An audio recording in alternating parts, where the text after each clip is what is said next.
Hi everyone, this is the first of several videos I'm going to make in which I show you some must-knows or techniques that you absolutely need to know before sitting your Cambridge IGCSE Core Mathematics Paper 5 exam. And in this first video, I'm going to be showing you how to find the nth term of a sequence of numbers. Put simply, there are several types of sequences whose patterns you need to know. Indeed, we need to know about linear sequences, quadratic sequences, and cubic sequences. And I'll be showing you how to find the nth term for each of those types of sequences in this tutorial. So let's start with linear sequences, which is exactly what we'll be dealing with in this first example here. We can see that we have a sequence of numbers, 3, 7, 11, 15, 19, and it carries on forever that way. And let's say we need to find the formula for the nth term of this sequence. So I'll show you how to find that formula, and also I'll tell you what we can actually do with that formula. So let's see, as I look at these numbers, hopefully you can appreciate that as we go from left to right here, we're always adding the same amount. Indeed, from 3 to 7 we're adding 4, from 7 to 11 we're adding 4, and I could say the same thing for all of these consecutive terms here. The fact that we're always adding the same amount to get from one term to the next is exactly what makes this sequence linear. And this amount, which in this case is 4 that we're always adding, plays a key part in the formula. And here's the whole idea. The nth term, which we write like this, u with a little subscript n, is equal to the amount we're always adding. So that's 4 times n plus some number which for now I'll call c. And the n we have inside this formula is a variable which can take on the values 1, 2, 3, 4, 5, etc., etc., depending on the term of the sequence we're after. And don't worry, that should make sense in just a minute or so. For now, let me quickly show you how we can find the number c that we need to add to this 4n. Here we go. All we need to make a note of is the first term of the sequence, so in this case that's 3, and we'll subtract the amount we're always adding in this sequence from that first term. So what I'm saying here is that c is equal to the first term, so 3, minus the amount we're always adding, so that was 4. And of course it's a paper 5, so you can use your calculator if needs be, but hopefully you'll agree c is equal to 3 minus 4, which is negative 1. And so now that we know that c is equal to negative 1, the formula we have here becomes u sub n, the nth term, is equal to 4 times n, so that's 4n, plus c, so that's plus negative 1. Now remember, when we add something negative, it means subtraction. So we would write this formula as u sub n equals to 4n minus 1. And that's the formula for this sequence's nth term. But so what can we actually do with this formula? Well, put simply, we can calculate any term in this sequence we need. And to convince you of that, we know that the third term, for example, is 11. And to show you how I would calculate that with this formula, all we'd have to do is replace the n inside this formula by 3, since we're after the third term, and we should get 11. So let's see, the third term, which we write u sub 3, is equal to 4 times 3 minus 1. That's equal to 4 times 3, which is 12 minus 1, and therefore the third term is equal to 11. So the formula works. And in a paper 5, once you've found the formula for the nth term, you may be asked to find, say, the 50th term. Well, for that, all you'd have to do is replace the n that you have inside this formula by 50. And so if I did that here, I'd say u sub 50 is equal to 4 times 50 minus 1. Again, you can use a calculator if needs be, but in doing so, you should find that 4 times 50 is 200, so this is equal to 200 minus 1. In other words, the 50th term of this sequence would be 200 minus 1, which is 199. There we go. Okay, so that's how we find the formula for the nth term of a linear sequence. And in fact, linear sequences come up quite often. So let me quickly work through a second example of a linear sequence, and I'll just quickly write that here, example 2. There we go.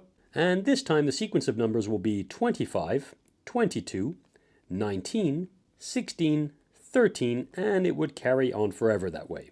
Now, looking at this sequence, hopefully you can appreciate that as we go from left to right, we're always subtracting 3.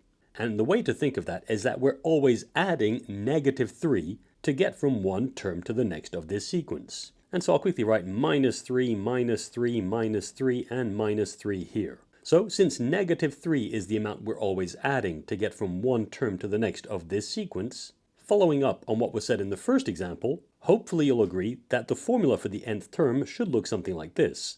U sub n, the nth term, is equal to negative 3 times n, so negative 3n, plus some number c. Now again, to find what the number c is, so c is equal to, all we have to do is look at the first term of the sequence, so in this case that's 25, and I'll write that, c is equal to 25, minus the amount we're always adding to get from one term to the next. And so in this case that was negative 3, so we'll say minus negative 3, and so I write it like this, minus negative 3.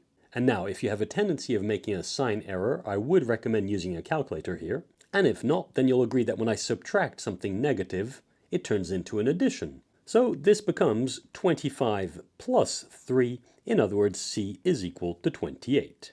And now replacing the c we have inside our formula here by 28, we can quickly state that the formula for the nth term of this sequence is equal to negative 3n plus 28. And that's the formula for the nth term of this sequence. And so in the same way as we saw for the first example, thanks to this formula for the nth term, we can calculate any term we need inside our sequence. And to convince you of that fact, well, we know that the fourth term here, for example, is 16, and we could show that with this formula by replacing the n that we have here by 4, since it's the fourth term. And so let's quickly do that. Let's say we had to calculate the fourth term, then that would be equal to negative 3 times 4 plus 28. And that's equal to negative 3 times 4, which is negative 12 plus 28. And finally, negative 12 plus 28, well, that's equal to 16. So the fourth term is indeed 16, and this formula definitely works. Okay, those two examples are both for linear sequences. And in fact, I'll write that here, linear and linear. There we go. Okay.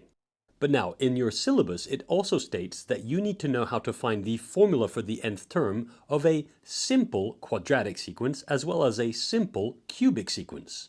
Now, I must admit the term simple is a little bit vague. What's simple to one person may not be to another. But based on my experience, here's what my interpretation of simple is. We'll start with quadratic sequences. So let me quickly write example 3, and I'll even write it here, quadratic. There we go. Now, before diving into an example here, let me quickly remind you that when we speak of quadratic, we're speaking of something squared. And for that reason, it's very important that you recognize the first few square numbers. So here they are. The first square number is 1 squared, so that's 1. The second is 2 squared, which is 4. You then have 3 squared, 9. 4 squared is 16. 5 squared is 25. 6 squared is 36. 7 squared is 49. And we could carry on forever that way. Now, this sequence of square numbers has a formula for the nth term, and its formula is simply n squared. Indeed, we can find any one of these values using this formula. For instance, for the first term, n would be equal to 1, so that would be 1 squared, which is 1. For the second term, n would be equal to 2, so that would be 2 squared, which is 4. For the third term, it would be 3 squared, which is 9, and we could carry on forever that way. And I should say that in your syllabus, it explicitly states that you need to recognize or know your square numbers up to 15 squared included, where 15 squared is 225. So as you're preparing for your IGCSE exams, and more specifically this paper 5, my advice would definitely be to get in the habit of scribbling down those square numbers all the way up to 15 squared. Put simply, you need to know them. That being said, I carry on. With these square numbers out of the way, let me now give you a sequence for which we'll need to find a formula for the nth term. Here it is. 2, 5, 10, 17, 26, and so on and so forth. Now, just as for the first examples, when faced with a sequence, the first thing we should ask ourselves is, what do we have to add to get from one term to the next? Another way of saying that is, what's the difference between consecutive terms in this sequence? Well, let's see. To get from 2 to 5, we're adding 3. To get from 5 to 10, we're adding 5. To get from 10 to 17, we're adding 7. And to get from 17 to 26, we're adding 9. And looking at this, what we notice hopefully straight away is that we're not always adding the same amount to get from one term to the next of the sequence. And since we're not always adding the same amount, well, the sequence we have here is definitely not linear. And when that happens, the next step is to look at what we have to add to get from one difference to the next. In other words, what do we have to add to get from 3 to 5, from 5 to 7, and from 7 to 9? And hopefully you'll agree that to get from 3 to 5 we add 2, to get from 5 to 7 we add 2 again, and to get from 7 to 9 we add 2 again. And these numbers that I've written in orange here are known as the second differences. And as soon as the second difference is always the same, which is the case here, that tells us that we're dealing with a quadratic sequence. That's the deal. So once we've established that we're dealing with a quadratic sequence, my interpretation of what the IGCSE calls a simple quadratic sequence is that there's a strong chance that we can find the formula for the nth term of this sequence simply by comparing it to the square numbers we have at the top here. Remember, those are the ones you need to know perfectly. So let's compare the numbers in our sequence here to the numbers in the sequence of square numbers. Well, let's see, to get from the first term in the list of square numbers to the first term of our sequence, so to get from 1 to 2, we'd have to add 1. To get from the second term in the list of square numbers to the second term of our sequence, again, we'd have to add 1. To get from the third term in the list of square numbers to the third term in our sequence, again, we'd have to add 1. And we quickly realize that the same can be said for the fourth term as well as the fifth term. In other words, the sequence of numbers we have here is just n squared plus 1. And so the formula for the nth term here, u sub n, is just equal to n squared plus 1. And that's the formula. And so with this formula, we could calculate any term we need in our sequence of numbers. And so just for the sake of showing you that it works, let's say I were to calculate the fourth term, well, which should equal to 17, and we could calculate it with our formula here by replacing the n that we have by 4, since it's the fourth term. So let's quickly check that works. The fourth term, u sub 4, is equal to 4 squared plus 1. And 4 squared, well, that's equal to 16, so that's 16 plus 1. In other words, the fourth term is equal to 17. So the formula definitely works. And there we go, that's how we can find the formula for the nth term of a simple quadratic sequence. And before I move on to cubic sequences, let me say that if ever you find that the second difference is always the same, which therefore tells you that the sequence is quadratic, but you can't see an obvious way to get from the square numbers to our sequence the way we did here, then you can find the formula for the nth term using what we call a quadratic regression on your calculator. And I've made a tutorial specifically for that with quadratic sequences as well as cubic sequences, which you'll find in this video's description, so don't hesitate to watch that as well. That being said though, I'll move on to example 4, and this time of course we'll look at cubic sequences, cubic. Now when it comes to cubic sequences, we're dealing with cubed numbers. Those are numbers raised to the power of 3.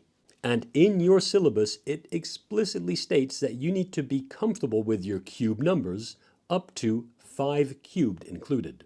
And so let me list those first 5 cubed numbers for you. So I'll do that right here. The following sequence of numbers has formula n cubed. So those are the first few cubed numbers. And those are 1 cubed, which is 1, 2 cubed, which is 8, 3 cubed, which is 27, 4 cubed, which is 64, and 5 cubed, which is 125. And we could carry on forever that way. Now I'll say it again, in your syllabus it states that you need to know these first few cube numbers. So just as for the square numbers up here, make sure that you can list these cube numbers. Okay, now as I said, this sequence of numbers has a formula for the nth term which is simple. It's n cubed. So for instance, the third term 27 we would find by replacing n by 3, so that would be n cubed, which is 3 times 3 times 3, which is 27. The fifth term, which is 125, we could find by using this formula here and replacing n by 5, so that this would be 5 to the power of 3, so 5 times 5 times 5, which is indeed 125. Okay, so with those cube numbers and their formula out of the way, let's now move on to the example. Let's say we had to find the formula for the nth term of the sequence 4, 11, 30, 67, 128, and it would carry on forever that way. Well, just as we did for the previous examples, the first thing we need to do here is look at how to get from one term to the next of the sequence. And just by looking at this sequence of numbers, we can see that the differences aren't quite as obvious here, and so don't hesitate to use a calculator. So let's see, to get from 4 to 11, we'd need to add 7, which we could find by doing 11 minus 4. So 11 minus 4 is 7. To figure out what I need to add to get from 11 to 30, we could calculate 30 minus 11, which is 19. Then from 30 to 67, we could do 67 minus 30, which is 37. And last but not least, to get from 67 to 128, the amount we'd have to add is 128 minus 67, which is 61. Okay, now clearly we can see that the differences between these terms isn't always the same, so the sequence of numbers we have here is definitely not a linear sequence. That's okay, let's look into the second differences. And again, don't hesitate to use a calculator if needs be. To get from 7 to 19, well, let's see, 19 minus 7 is 12, so we're adding 12. To get from 19 to 37, well, we'd have 37 minus 19, which is 18. And finally, to get from 37 to 61, well, let's see, we'd have 61 minus 37, which is 24. Okay, well, here we can see that the second differences are not always the same. So let's look into the third differences. So the differences from 12 to 18 and from 18 to 24. And I'll do that here. So from 12 to 18, we're adding 6. And from 18 to 24, we're adding 6 again. And when we see that the third differences are equal, that's when we know that we're dealing with a cubic sequence. And once we've established that we're dealing with a cubic sequence, the first thing we need to do is to compare the numbers in our sequence to the first few cube numbers that we have at the top here. So let's go ahead. To get from the first term of the sequence of cube numbers to the first term in our sequence, we notice that we're adding 3. Then, to get from the second term in the sequence of cube numbers to the second term in our sequence, again, we're adding 3, since 8 plus 3 is 11. We then see that to get from the third term in the sequence of cube numbers to the third term in our sequence, again, we're adding 3, since 27 plus 3 is 30. And the same could be said for the fourth and the fifth terms. Indeed, 64 plus 3 is 67, and 125 plus 3 is 128. And since the sequence of cube numbers has formula n cubed, and since all we're doing is adding 3 to each of those values to get our sequence of numbers, the formula for the nth term of this sequence is simply n cubed plus 3. And so we can write that here, u sub n, the nth term, is equal to n cubed plus 3. And we're done. We now have the formula for the nth term. And just as for the previous formula we had found, thanks to this formula we can calculate any term in the sequence we need. And to convince you of the fact that it works, let's calculate the fifth term of the sequence using this formula, which we already know is meant to be 128. So let's see, the fifth term would be u sub 5, and that would equal to, well, all I have to do is replace the n that I have here by 5, since it's the fifth term, and so that would be 5 cubed plus 3. Now, 5 cubed is 5 times 5 times 5, which is 125, so that's 125 plus 3, and so we quickly realize that this formula tells us that the fifth term is 128, which is exactly what it should be. And I'll finish by saying that if ever you're faced with a sequence like this one, for which the third difference is always the same, so it's therefore a cubic sequence, but you can't see an easy comparison between the list of cube numbers to the sequence we have, then again you'll be able to find the formula for the nth term using a regression method with your calculator, which you can learn thanks to the tutorial which is in this video's description. So do make sure to watch it if ever you're a little bit worried. All that being said, I really hope these 4 examples have helped you figure out how to find the formula for the nth term, which remember you definitely want to know before sitting that Paper 5 exam. All that being said and done, that's it for this tutorial.